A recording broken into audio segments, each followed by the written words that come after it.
हमारे जिस्म के अंदर खुराक को कैसे तोड़ा जाता है और हमारा डाइजेस्टिव सिस्टम जो खुराक की तोड़ फोड़ यानी डाइजेशन का जिम्मेदार होता है वो कैसे काम करता है। आज की वीडियो में हम डिटेल से समझेंगे हमारा डाइजेस्टिव सिस्टम किस तरह से काम करता है।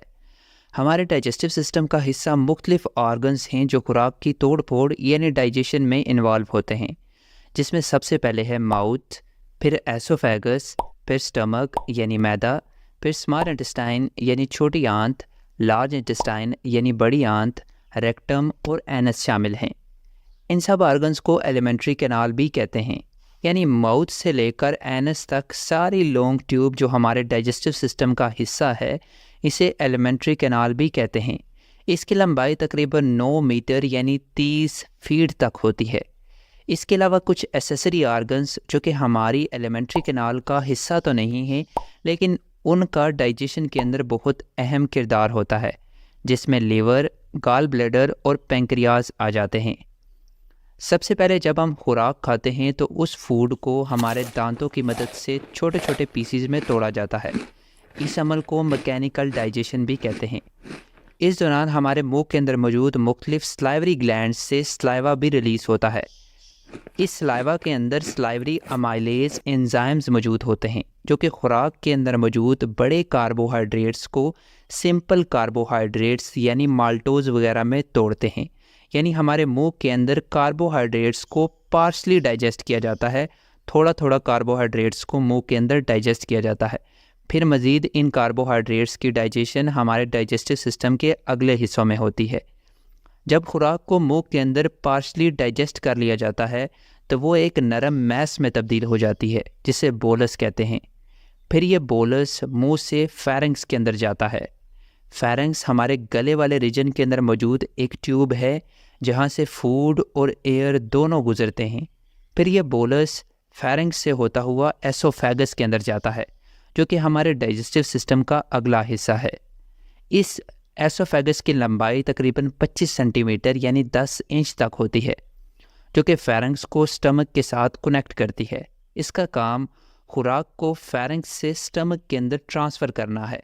दरअसल एसोफेगस के मसल्स तरतीब से कॉन्ट्रैक्ट और रिलैक्स करते हैं जिसकी वजह से बोलस एसोफेगस के अंदर अच्छी तरह से हरकत करता हुआ स्टमक के अंदर पहुंच जाता है।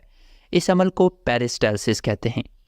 पेरिस्टाल्सिस एक वेव की तरह की मूवमेंट होती है जिसके दौरान फूड के पीछे मौजूद मसल्स कॉन्ट्रैक्ट करते हैं और वो खुराक स्मूथ तरीके से डाइजेस्टिव सिस्टम के अंदर हरकत करती है। जब खुराक यानी बोलस स्टमक के अंदर पहुंचता है तो स्टमक के अंदर मौजूद गैस्ट्रिक ग्लैंड्स एक्टिव हो जाते हैं और उनसे गैस्ट्रिक जूस रिलीज होता है। इस गैस्ट्रिक जूस का एक कंपोनेंट HCl है यानी हाइड्रोक्लोरिक एसिड, जो कि खुराक के अंदर मौजूद बैक्टीरिया वगैरह को किल करने के साथ साथ एंजाइम्स को भी एक्टिव करता है। गैस्ट्रिक जूस का दूसरा कंपोनेंट पेप्सिनोजिन है जो कि एक एंजाइम है। ये पेप्सिनोजिन HCl के मौजूदगी में पेप्सिन में कन्वर्ट होता है, यानी इस पेप्सिनोजिन की एक्टिव फॉर्म पेप्सिन है।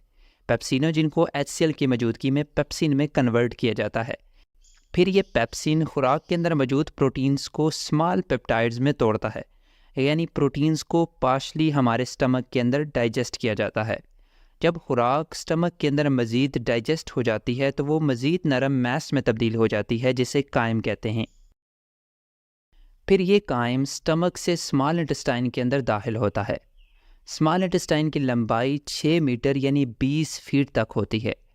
ये एक लॉन्ग क्वाइल ट्यूब है जहाँ ना सिर्फ फूड की डाइजेशन का अमल मुकम्मल होता है बल्कि डाइजेस्टेड फूड इसी स्मॉल इंटेस्टाइन से हमारे ब्लड के अंदर एब्जॉर्ब भी होती है। स्मॉल इंटेस्टाइन को 3 मेन सेक्शन में डिवाइड किया जाता है। स्मॉल इंटेस्टाइन का पहला सेक्शन ड्यूडेनम, दूसरा हिस्सा जूजिनम और तीसरा हिस्सा इलियम है। Duodenum small intestine minerals, water इन्हीं विलाय की मदद से हमारे ब्लड के अंदर दाखिल होते हैं। न्यूट्रिएंट्स की एब्जॉर्प्शन के बाद बच जाने वाला मादा यानी वेस्ट मटेरियल लार्ज इंटेस्टाइन के अंदर दाखिल होता है। लार्ज इंटेस्टाइन का डाइजेशन के अमल के अंदर कोई ख़ास किरदार नहीं होता, लेकिन ये बहुत सारे अहम काम सर अंजाम देती है। लार्ज इंटेस्टाइन से ज़्यादा वाटर हमारे ब्लड के अंदर एब्जॉर्ब होता है ताकि ब्लड के अंदर वाटर के लेवल को मेंटेन रखा जाए। लार्ज इंटेस्टाइन के अंदर फ़ायदेमंद बैक्टीरिया भी रहते हैं जो कि विटामिन के और कुछ विटामिन बी भी बनाने में मदद देते हैं। लार्ज इंटेस्टाइन का वेस्ट मटेरियल को सॉलिड बनाने यानी फीसिस में कन्वर्ट करने में भी अहम किरदार होता है। इसके बाद ये फीसिस रेक्टम के अंदर मूव करता है जहाँ इसे स्टोर किया जाता है, और ज़रूरत पड़ने पर जब रेक्टम हद से ज़्यादा फिल हो जाता है तो फीसिस को एनस की मदद से बाहर रिलीज़ किया जाता है।